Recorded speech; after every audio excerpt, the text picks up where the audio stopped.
Let's take a look at this, shall we? How much we got on? What in the world happened to this corn?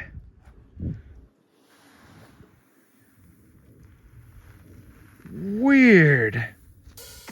Hey there, thanks for turning down my road. If this is your first time here, my name's Carl. My little brother and I both work for local farmers full time, but we both also farm together with our cattle herd and our hay operation. Everybody's involved, from the smallest to the biggest. If you don't have the joy of farming yourself, I'd love to help you experience it through this channel. Whatever your background, you found the right place. This is Dodge Brothers Farm and Ranch. Oh yeah, this corn got turned into ethanol, and this is what's left of it. This is called dried distiller's grains, or DDGs for short in the farming business. And I'm going to show you what we do with it.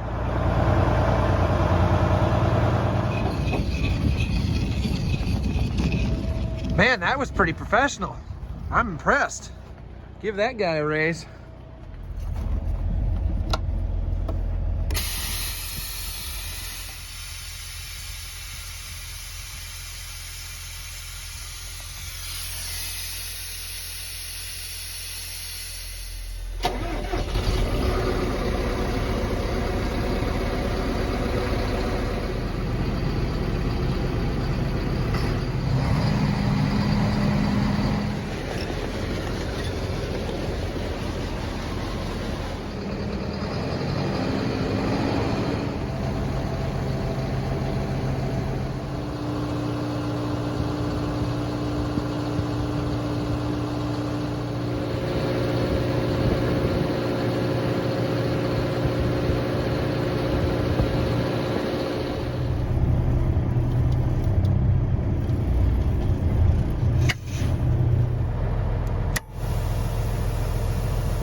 So welcome to my truck office, or as some would call it, a trophus. Remember that stuff we were unloading out of the semi yesterday that used to be corn, but it's not quite corn anymore? I was gonna show you an example in the feed room where we mix the pig feed of the ingredients that we use to feed these pigs. But it was too dark in there. I couldn't get a good shot, couldn't get good lighting. So here I am in my truck. I've got some little samples bagged up to show you what it looks like. Here we go, Pig Feed 101. So the first ingredient that goes into a batch of pig feed here on our farm is this pre-made base mix. This is a mixture of all sorts of minerals and things that the pigs need. I mean, I could show you the analysis, but it would probably be boring to you. Each batch gets about 150 pounds of this base mix, and that's the first thing we put in the blender. Secondly, here's the dried distiller's grain. This is the leftover waste product when ethanol is made from corn. This is what they're left over with that is not ethanol. And so once they dry it, we go pick it up and bring it out here and put it in our bulk bin. And this goes into the pig feed ration as well. Each batch gets about 600 pounds of dried distiller's grain. This is soybean meal. And I think you can probably imagine what this is made from. Yes, indeed, soybeans.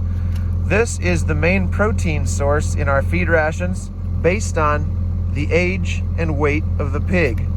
The earlier stages of life, they get a lot more of this. I mean, there might be 1,500 pounds of bean meal per batch of feed, 13, 14, 1,500 pounds.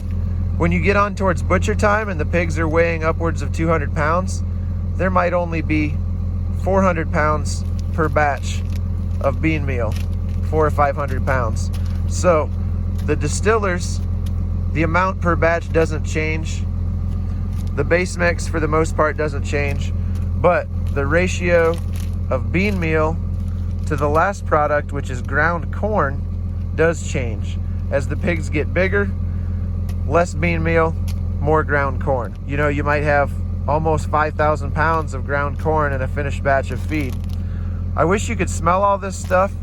This dried distiller's grain has a very distinctive smell. My wife actually likes it. A lot of people don't. But the finished product is definitely a good smell to me. I've always enjoyed the smell of pig feed. So sometime when the ambient air temperature improves and it's nice enough to open all the doors in the feed room and let a bunch of light in, when we start to have actual sunlight, I'll take you on a full tour of the feed room and I'll show you how we grind the corn and how we get all the ingredients into the blender and blend them up and then load it onto the truck to go take up to the barns to feed the pigs. I think you'll enjoy that. Let me know if that's something you're interested in, but I do plan on doing that in the future. Well, if you watched last week's video, you remember we were having trouble with a skid loader and I thought that the battery was too cold to spin it over fast enough to start. But as it turns out, the problem was the starter. So since I was unable to get the skid loader going, I had to bed the barn down by hand a couple of times with the pitchfork and the wheelbarrow. You can't let the cows lay outside in the cold just because your equipment won't run.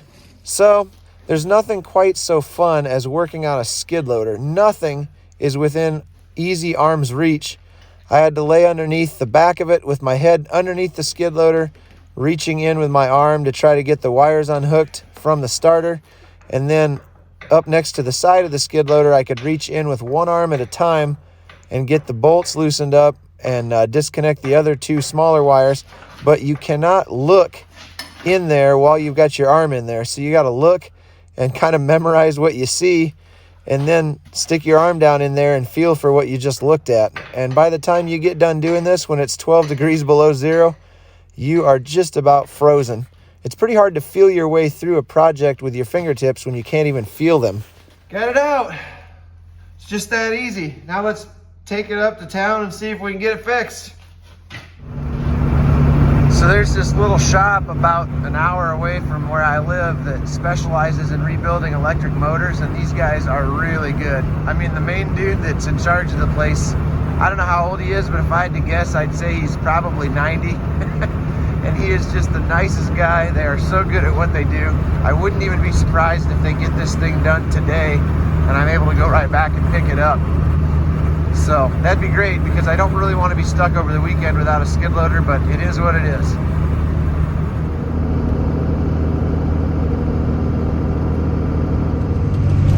Guys, what did I tell you? That electrical repair shop up there is fantastic. I dumped that thing off just 3.5 hours ago and the guy already called me and he's got it done. So I'm gonna head back up during the lunch hour here and pick it up so that I can put it back on the skid loader this afternoon when I get home, and hopefully it fixed the problem.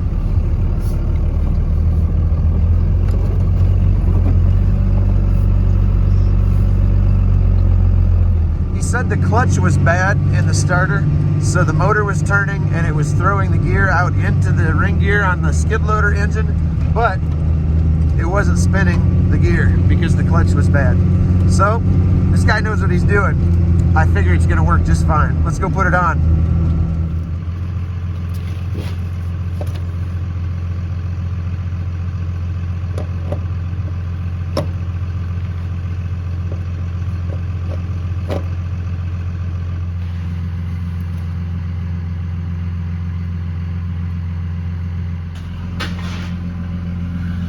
So I think I got the nut, I know I got the nut started on the top. My wife did that while I was underneath holding the starter, and I think I got the bolt started on the bottom, but if I can reach under there and get the wrench on it and get wrenching, then I'll know for sure. So fun, fun, fun. Hopefully I'll have it back together soon.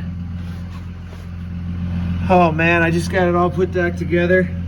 Just got these silly little wires hooked up. This was the hardest thing because I can't get both arms down in there at once. Now I'm gonna hook the battery back up and see if it'll run.